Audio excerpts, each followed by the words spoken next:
दुनिया भर की कई दिग्गज कंपनियों की नजरें इस समय भारतीय बाजार पर हैं।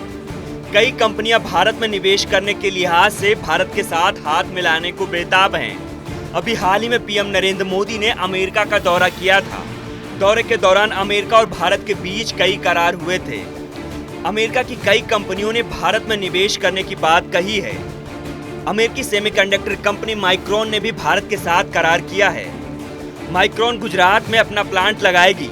इसके तहत कंपनी ने $2.7 अरब निवेश करेगी। लेकिन इस बीच भारत को ताइवान की कंपनी फॉक्सकॉन ने एक तगड़ा झटका दिया है। फॉक्सकॉन ने वेदांता के साथ सेमीकंडक्टर डील को तोड़ दिया है।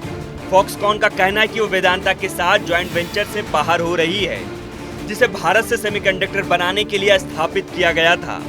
फॉक्सकॉन की तरफ से अभी इस डील तोड़ने का कोई कारण नहीं बताया गया है।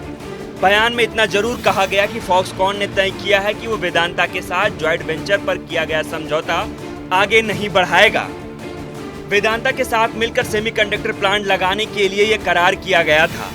पिछले साल ही दोनों कंपनियों ने गुजरात में $19.5 अरब यानी कि 1.5 लाख करोड़ रुपए के निवेश के साथ सेमीकंडक्टर और डिस्प्ले प्रोडक्शन प्लांट की घोषणा की थी। हालांकि कंपनी ने इसे एक अच्छा अनुभव बताते हुए कहा कि फॉक्सकॉन भारत के सेमीकंडक्टर विकास की दिशा को लेकर आशान्वित है। ताइवान की कंपनी फॉक्सकॉन ने सेमीकंडक्टर बनाने को लेकर वेदांता के साथ जॉइंट वेंचर से बाहर निकालने का ऐलान किया है।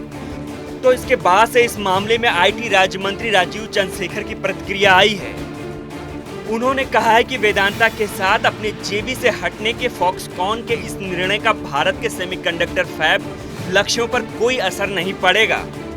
राजीव चंद्रशेखर ने ट्वीट में आगे लिखा कि दो निजी कंपनियां कैसे साझेदार चुनती हैं या नहीं चुनती हैं, ये सरकार का काम नहीं है।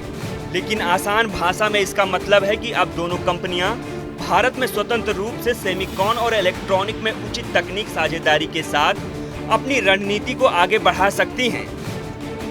राजीव चंद्रशेखर ने कहा कि JBVFSL ने मूल रूप से 28 nm के लाइसेंस के लिए आवेदन किया था। वो इस प्रस्ताव के लिए उपयुक्त टेक पार्टनर नहीं जुटा सके हैं।